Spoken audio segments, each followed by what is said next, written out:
আদিল খোলা, তখন বলে তারা বাতিল পন্থী, আমাদের বিপরীতপন্থী যারা।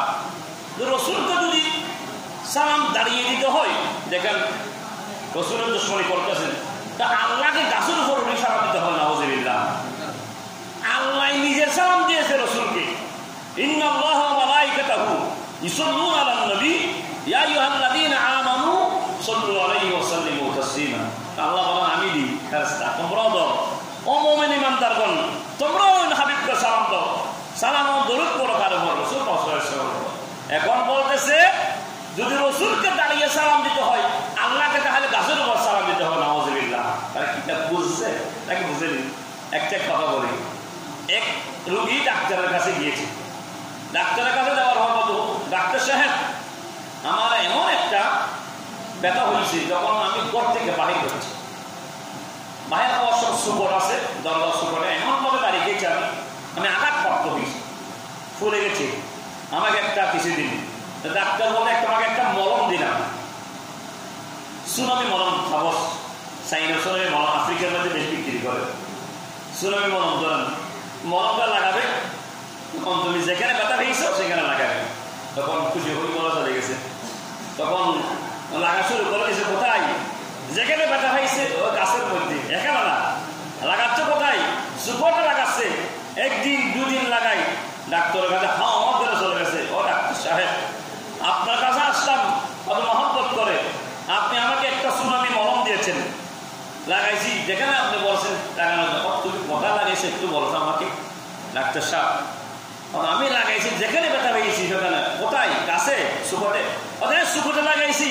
তো তুমি যদি সুপোর্টে লাগাতে লাগে কিয়ামত পর্যন্ত যদি 1 সপ্তাহ 2 সপ্তাহ সারা জীবন তোমার চলে যায়, সুপোর্টের মধ্যে কোনো ক্ষতি হবে না, লাভও হবে না।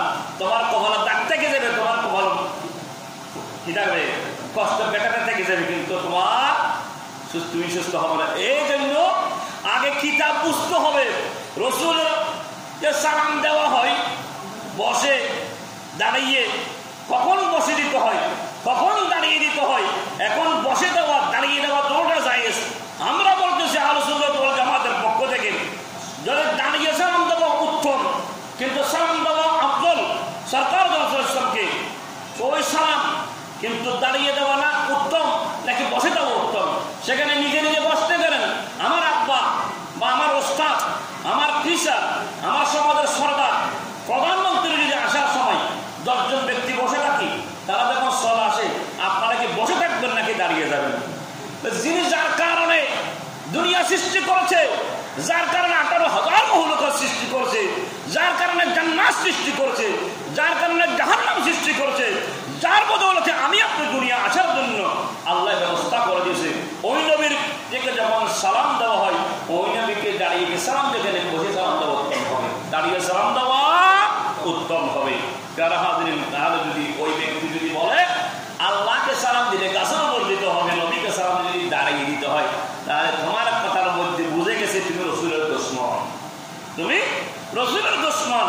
তোমার আমল বরবাদ করতে পারবে, নামাজ প্রথম কাতারে পড়বে, তাহাজ্জুদে পড়বে, এমনকি ও নতুন একটা নামাজ আদায় করতেছে রে, ওনার লাহানো জোরে করছে, কিন্তু লাহানো মুখ করছে, লাহানো হবি করছে, কিন্তু তোমার শুদ্ধ এমন শুদ্ধ যে তালাবাতের মধ্যে তোমাকে কেবল ধরতে পারবো না।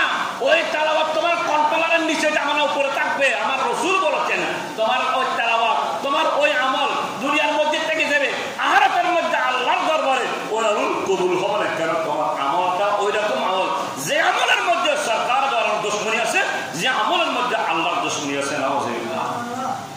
যারা হাজিরিন, আরো কথা বলে তারা আল্লাহর সামনে আল্লাহ দেখেন আল্লাহর সামনে বিয়াদবি করতে কিরকম? আল্লাহ চাই করতে পারো, আল্লাহ চাই না করতে পারো, এটা কি হবে? আল্লাহ কোরআনে বলেছেন উদউনি আস্তাজিব লাকুম, বান্দা তোমরা আমাকে ডাকো, আমি সেই ডাকের সাড়া আমি কুদরতি ভাবে তোমাদেরকে দিব। আমি প্রতিশ্রুতি দিয়েছি।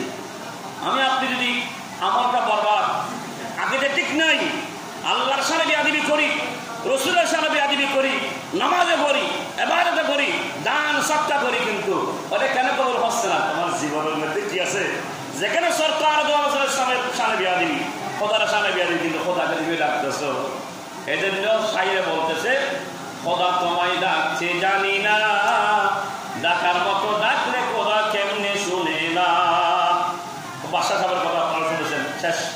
সেই জন্য ইব্রাহিম আদাহাম উনি কেমন আল্লাহর ওলি হয়েছে, তখন ফুল বিছানা দিয়ে ঘুম যাচ্ছে, তখন রাত গভীর হয়ে গেছে, তখন বাদশাহ সাহেবের ছাদের উপর গোড়া ধরতেছে, গোড়া দূরে দূরে এমন ভাবে ধরতেছে, তখন ফিরে আমার ছাদের উপর গোড়া ধরতেছে কেন বুঝতে গেছে, দেখতেছেন আওয়াজ আসতেছে বাদশাহ সাহেব